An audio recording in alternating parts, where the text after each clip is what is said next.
everyone, today in Sangee's Cookery we are going to see a side dish which is called as the Mochai Urulai Kurma, which is nothing but the lima beans and potato kurma. So this is a very different and tasty recipe. You must be knowing about lima beans. It has got a lot of health benefits. It is rich in antioxidants. This has got amazing health benefits on the skin and hair. But yes, as you all know that it has a little bit of gas related problems. So in this recipe, to offset that, I'm going to add a little bit of pepper so that you get the benefit of the lima beans as well and you do not suffer from gases. So let's see how we can prepare this. I've taken 1 big cup of lima beans or the field beans. In Tamil we call it as mochai, and 2 to 3 potatoes, 1/2 of a big coconut, 4 to 5 green chilies or according to your spice level, 1 teaspoon of black pepper, 1 teaspoon of jeera, 2 tablespoons of cashew nuts soaked in hot water, some curry leaves and coriander leaves required for garnishing, 1 teaspoon of dhania powder, 1 teaspoon of red chili powder, 1 big tablespoon of ginger garlic paste, 1 teaspoon of saunf, 1 handful of small onions or 1 big onion, 3 to 4 green chilies slit to be added finally, half a teaspoon of turmeric powder, salt as per taste, oil required for frying, and along with this 2 tomatoes finely chopped. First I'm going to heat up the pan, cooking oil about 2 tablespoons, and let's add the saunf. So once the saunf is fried, I'm adding the finely chopped onions and fry for a few minutes. Either you can finely chop it, or what I have done is in the mixie in a whipper mode, I have just crushed the onions, not in a fine paste but in a coarse consistency. You can do that as well. Once the onions are half fried, I'm also going to add the ginger garlic paste. Let's fry this until the raw smell goes. So this is the lima beans or the field beans. What you have to do is you have to soak it in water overnight. If you remove the agarikalu or the mochai or the field beans, you will get these seeds. But for making this kurma, we cannot add like this directly. After soaking in water overnight, what you need to do is you need to slightly do it like this with your hands, and then you will get the seed.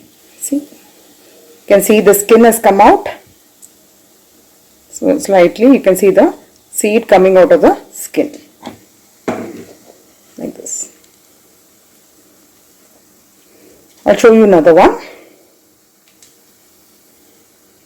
Seed is come out and the skin is, you can discard the skin. So similarly, what I have done is I have soaked the lima beans or the field beans overnight, and I have peeled the skin, and I've got around 1 cup of these beans. So now you can see that the onions and the ginger garlic paste has been cooked well. We'll be adding the masala powders, half a teaspoon of turmeric powder, red chili powder, dhania powder, and some required amount of salt.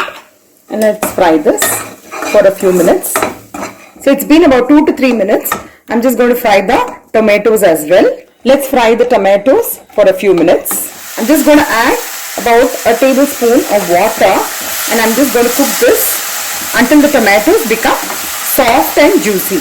You can even cover this and cook it. Just make sure that the flame is in medium. So it's been about 2 to 3 minutes, and you can see that the tomatoes have got cooked nicely. Now at this stage, I'll be adding the potatoes. It's better to put the potatoes in water so that the color of the potato does not become brown in color. So after adding the potatoes, we'll be adding the lima beans or the field beans, or in Tamil we call it as a mochai or the agarikalu in Kannada. You can add approximately around 2 to 3 cups of water and cook it.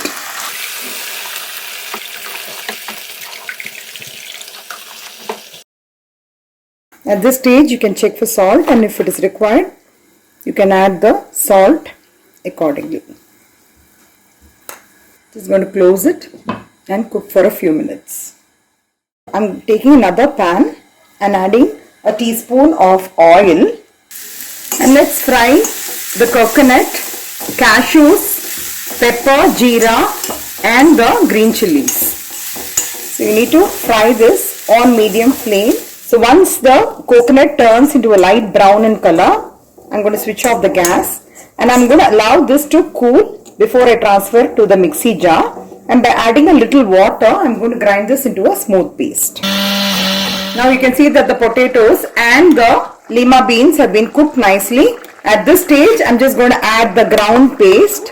And I've also added a teaspoon of sauce, which I've forgotten to mention. So if you want, you can add. It's optional. You can also adjust the consistency of the gravy by adding some water in the mixie and adding it in the gravy. So finally, I'm adding 1 or 2 slit green chilies. But you can add it if in case you require more spice.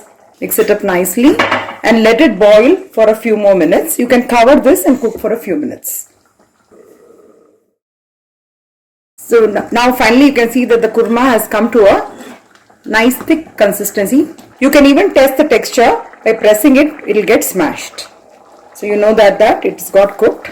So finally I'm going to just switch off the gas and just going to garnish with some coriander leaves and curry leaves. So the very tasty Mochai Urulai Kurma is ready to be served. So this goes very well with rotis or with plain rice or with plain peas pulao without any masalas, because since this has got masalas, even with plain peas pulao it will go very well. So in case on a tiring day, if you just prepare this and a plain jeera rice or a white pulao, you're good to go with the lunch.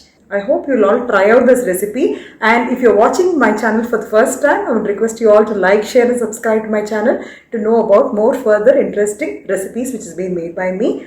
And please do not forget to click on the bell icon for further notifications. Thank you and have a great day.